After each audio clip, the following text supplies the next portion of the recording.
sahabat SDP, kita berjumpa lagi. Bagaimana kabar Anda hari ini? Semoga semua dalam kondisi yang baik, dalam kondisi yang sehat, dan ya memang kita perlu punya semangat gitu ya untuk bisa menghadapi berbagai macam situasi. Dan satu hal yang saya ingat gitu ya, saya teringat satu pertanyaan yang ada di Quora terkait dengan apa toh hal-hal yang mesti diajarkan di sekolah selain mata pelajaran. Saya berpikir begini, kalau yang diajarkan selain mata pelajaran ya banyak begitu. Tetapi apa saja dan bagaimana sekolah bisa mengatur dan mengolah semuanya ini? Apakah semuanya menjadi beban sekolah atau bagaimana? Dan itu yang akan kita bicarakan pada hari ini. Ya.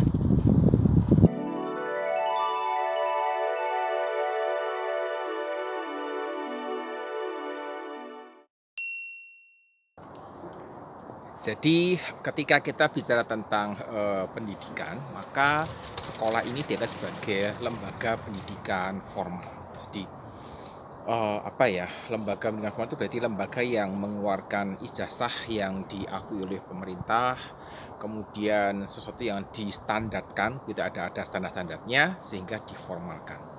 Nah, tapi terkait dengan hal ini ada satu masalah sedikit gitu ya. Masalahnya adalah semua pendidikan itu dihubungkan dengan sekolah. Jadi ketika kita bicara mata pelajaran, maka mata pelajaran ini di bukan sekolah, masuk akal begitu.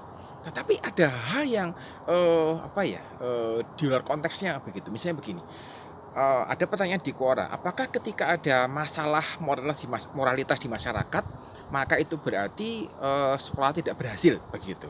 Dan ini sudah saya bahas dalam sebuah video terkait judulnya adalah buruk rupa cermin dibelah begitu ya. Jadi karena semua pendidikan itu diasosiasikan dengan sekolah, akibatnya gitu ya, bahkan masalah moralitas pun gitu ya, itu yang salah sekolah. Kan ini menurut saya agak ngaco gitu ya. Di mana ngaconya? Karena kalau semua pendidikan itu diasosiasikan dengan sekolah, maka keluarga lepas tangan, masyarakat lepas tangan, dan semua lepas tangan, akhirnya ya ujung-ujungnya semua salahnya sekolah. Contoh, ketika ada kasus korupsi misalnya, maka yang salah sekolah. Kenapa? Karena sekolah tidak mengajarkan moralitas yang baik begitu. Ketika ada orang yang sering terlambat, maka yang salah ada sekolah, karena sekolah tidak mengajarkan tepat waktu dan seterusnya. Dan ini akan berlanjut terus. Karena apa? Karena semuanya diasosiasikan dengan sekolah. Apakah seperti itu yang seharusnya? Atau ada solusi lain yang kita masih pikirkan? Saya mencermati begitu ya, ada sebuah kecenderungan yang mencoba untuk melimpahkan segala sesuatu ke sekolah. Jadi hal-hal yang sifatnya di luar mapel pun akhirnya diseret gitu ya, masuk ke sekolah. Tadi sudah berikan contohnya. Dan ketika kita bicara hal ini, kita perlu melihat juga bahwa beban sekolah sebenarnya sudah cukup tinggi. Ketika saya mengatakan beban sekolah itu lebih mengarah ke beban guru gitu ya, karena beban guru sebagai ujung tombak pendidikan itu sudah cukup tinggi. Guru diminta mengajar sekian jam per minggu gitu ya, kemudian masih kadang dibebani dengan kita tidak bisa melepaskan dari administratif terkait misalnya penilaian, kemudian evaluasi tidak bisa. Tetapi hak administrasi terkait misalnya mengkoordinir kegiatan tertentu, jadi ketua panitia dan sebagainya. Nah ini menurut saya cukup tinggi bebannya. Saya tidak bisa memastikan seberapa tingginya, tetapi berdasarkan interaksi dengan rekan-rekan guru, saya menemukan bahwa beban ini cukup tinggi. Nah sekarang kalau misalnya sekolah, dalam hal ini guru, itu masih diberi beban lagi gitu ya, dibanding terkait dengan hal-hal di luar mata pelajaran yang sebenarnya bukan menjadi inti dari hal-hal yang dipelajari di sekolah, maka itu menjadi sesuatu yang sudah berlebihan menurut saya. Nah, trennya adalah ada kecenderungan tadi melimpahkan semua ke sekolah dan berujung banyak pihak akan lepas tangan. Akibatnya ketika ada kasus-kasus tadi yang saya sampaikan, ya semua lepas tangan. Akhirnya apa? Sekolah yang salah, sekolahnya harus diperbaiki, sekolahnya ini tidak berkualitas, dan seterusnya. Dan itu akan terus berlanjut dan tidak akan pernah berhenti selama kita tidak mendapatkan pemikiran yang baru. Dikotomi antara hard skill dan soft skill begitu ya, ini sudah bukan dikotomi ya, dikotomi itu kan berarti terpisah, komplementari gitu ya, komplementari antara hard skill dan soft skill ini sudah menjadi bahan diskusi yang cukup lama.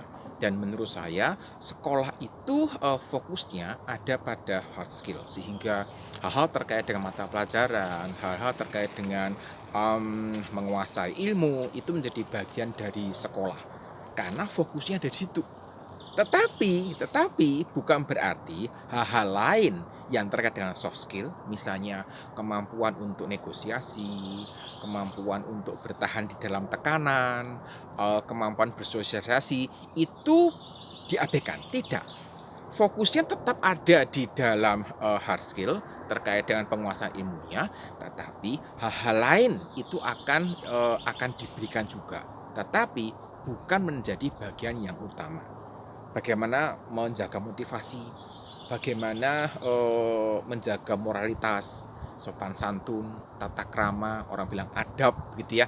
Ini menjadi hal-hal penting yang juga diberikan di sekolah. Sekali lagi, ketika kita melihat ini di dalam kacamata fokus, maka sebenarnya fokus sekolah itu pada di hard skill, pada pengajaran ilmu, pada mapelnya, dan bukan pada soft skillnya. Contoh sederhana misalnya terkait dengan motivasi. Motivasi siswa itu pasti akan mempengaruhi hasil belajarnya. Karena motivasi ini adalah sesuatu yang mendorong seseorang untuk mengerjakan hal lain. Belajar, misalnya menolong orang lain, ada motivasinya. Jadi orang mengatakan saya tidak punya motif apa-apa gitu, sebenarnya ada gitu ya, motifnya memang menolong, tulus dan seterusnya. Tetapi motivasi ini menjadi bagian yang penting karena di dalam belajar siswa perlu punya motivasi. Ketika siswa ini punya motivasi yang rendah, maka guru kelas pasti turun tangan. Itu tidak dapat dipungkiri lagi. Ketika siswa ini motivasinya belajar rendah, pasti guru sekolah akan turun tangan mencoba untuk berbicara. Pertanyaannya adalah, gitu ya. Pertanyaannya adalah sampai di batas mana guru ini harus berusaha? Apakah sampai siswanya termotivasi begitu? Kenapa? Karena ini menjadi bagian yang seringkali dijadikan semacam senjata pamungkas gitu ya, untuk mengatakan bahwa seorang guru ini kurang berusaha. Gara-gara ketika guru-guru ini memotivasi siswanya tidak berhasil, sudah diusahakan berkali-kali, sudah mentok usahanya, tetap tidak berhasil, sehingga hasilnya jelek gitu ya. Ujung-ujungnya tetap guru disalahkan. Apa? Ya berarti gurunya kurang berusaha, seperti itu. Satu hal yang kita perlu menyadari bahwa tidak semua orang itu punya kemampuan untuk memotivasi orang lain. Ini sesuatu yang kita mesti terima. Kenapa? Karena memotivasi orang itu adalah sebuah seni. Mesti ngerti cara masuknya, bagaimana pendekatannya, memahami latar belakang siswanya, memahami cara berpikirnya, dan seterusnya. Oleh karena itu, emang ilmu memotivasi dapat dilatih, tetapi motivator yang sejati itu sebenarnya bukan dari latihan gitu ya. Ada bakatnya dan tentu saja dia punya latihan-latihan yang dia kerjakan. Dan ketika siswa tidak berubah gitu ya, motivasinya tetap rendah, nilainya hasil belajarnya tetap rendah, guru dianggap tidak serius, guru dianggap tidak berusaha dengan maksimal. Dan ujung-ujungnya sekolah dianggap gagal karena hasil belajar siswanya itu buruk. Ini suatu hal yang umum ada di masyarakat. Cara berpikirnya adalah kalau nilai siswa jelek, sekolahnya jelek. Kalau nilai siswanya jelek, berarti sekolah tidak berkualitas atau gurunya tidak berkualitas dan seterusnya. Pertanyaannya adalah dalam hal ini di manakah tanggung jawab siswa terkait dengan belajarnya? Di manakah tanggung jawab orang tua gitu ya, yang seharusnya menolong sekolah, menjadi partner, menjadi mitra sekolah untuk memotivasi anaknya. seringkali diabaikan. Kenapa? Karena semuanya diserahkan ke sekolah. Gitu. Itu yang membuat saya berpikir, waduh, kasihan deh sekolah ini. Gitu. Kenapa? Karena semuanya dilimpahkan ke sekolah dan tidak ada orang yang mau ambil tanggung jawab seperti ini. Bicara tentang mengajarkan soft skill gitu ya, maka saya sangat setuju bahwa sekolah itu perlu mengajarkan soft skill dan biasanya sudah diberikan. Prosesnya itu diintegrasikan dalam proses belajar. Misalnya ada orang tua yang mencelah guru yang mengatakan gurunya tidak profesional karena hanya memberikan tugas presentasi. Saya perlu katakan bahwa tugas presentasi itu melatih soft skill. Melatih soft skill untuk apa? Berbicara di depan umum. Melatih soft skill terkait dengan bagaimana menanggapi pertanyaan. Bagaimana menyampaikan informasi secara lisan. Itu diberikan di sekolah. Dan itu diintegrasikan di dalam mata pelajaran. Jadi sekolah juga mengajarkan soft skill. Terus sekali lagi bukan menjadi fokusnya. Masalahnya adalah yang namanya soft skill itu jadi bilang langit adalah batasnya. Artinya sangat luas kalau kita bicara tentang soft skill. Dan terkait dengan hal ini gitu ya, kadang-kadang tuntutan masyarakat menjadi berlebihan. Kok enggak diajar ini, kok enggak diajar itu, ini kurang, itu kurang dan seterusnya. Tetapi apakah sekolah bisa mengakomodasi semua soft skill yang diharapkan oleh masyarakat, oleh orang tua? Saya jawab tidak. Kenapa? Karena sekolah punya keterbatasan waktu. Karena sekolah punya fokus, yaitu terkait dengan hasilnya, terkait dengan penguasaan ilmunya, terkait dengan materi pelajaran yang diberikan. Jadi batasan inilah yang membuat sekolah-sekolah ini tidak bisa memberikan semuanya. Dan oleh karena itu masih ada pihak lain yang juga perlu terlibat. Menurut saya pihak yang tepat gitu ya untuk terlibat itu adalah masyarakat secara umum. Artinya dampaknya bisa sangat besar. Tentu saja orang tua gitu ya orang tua juga pengen dari masyarakat sih gitu ya. Tapi masyarakat secara luas, secara umum ini menjadi pihak yang bisa punya peran cukup besar. Contoh sederhana adalah ketika masyarakat ini bersepakat untuk mau memberikan teladan, contoh gitu ya kepada siswa sekolah. Misalnya anak-anak ini diajar untuk membuang sampah pada tempatnya. Dan ketika anak-anak sekolah ini pulang dari sekolah menyaksikan teladan itu gitu ya, maka pelan-pelan nilai-nilai akan dikuatkan. Sekolah mengajarkan itu bagian dari soft skill. Taat aturan itu bagian dari soft skill juga. Dan ketika anak pulang dari sekolah melihat bahwa masyarakat ini taat aturan lalu lintas, misalnya pakai helm juga pakai helm gitu, lampunya merah juga berhenti dan seterusnya, ini menolong anak untuk menguatkan soft skill yang diajarkan di sekolah di dalam ranah yang lebih nyata, sehingga masyarakat ini menciptakan iklim belajar yang positif. Jadi saya melihat bahwa dukungan sosial ini sangat penting. Justru soft skill ini gitu ya, diinisiasi di sekolah tetapi dikuatkan di masyarakat. Kalau hanya diinisiasi di sekolah saja, hanya diawali di sekolah saja tanpa dikuatkan di masyarakat, tidak akan pernah ada gunanya dan tidak akan pernah ada hasilnya. Ini sesuatu yang kita perlu sadari bersama-sama. Dalam sebuah interaksi di Quora, ada pengguna Quora, saya tidak mengetahui nama aslinya gitu ya, tapi nama akunnya itu sederhana. Kenapa? Karena namanya Miss Simple. Saya sudah minta izin kepada bersangkutan untuk menyampaikan hal ini gitu ya dalam video. Jadi Miss Simple menyampaikan perlu ada kesamaan visi antara sekolah dan masyarakat. Saya sangat setuju akan hal ini. Oleh karena itu saya mau katakan bahwa ini bukan ide saya gitu ya. Ini idenya Miss Simple yang ada di Quora. Mungkin sahabat SB bisa cari di Quora.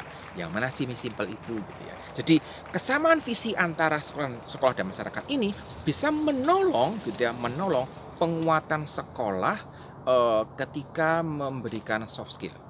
Sehingga itu yang membuat kita itu mendapatkan bukan sekolah tapi sekolah plus gitu.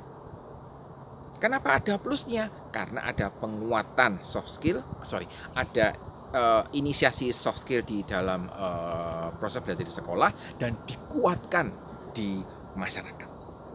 Nah, kalau masyarakat hanya mau duduk goyang kaki, santai, menikmati hasilnya, tidak akan tercapai. Gitu. Kenapa?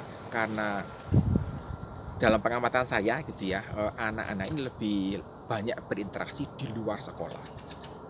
Saya paling tidak setuju dengan argumen yang mengatakan, loh, kan kami orang tuh udah bayar uang sekolah, yang sekolah swasta udah bayarnya mahal gitu.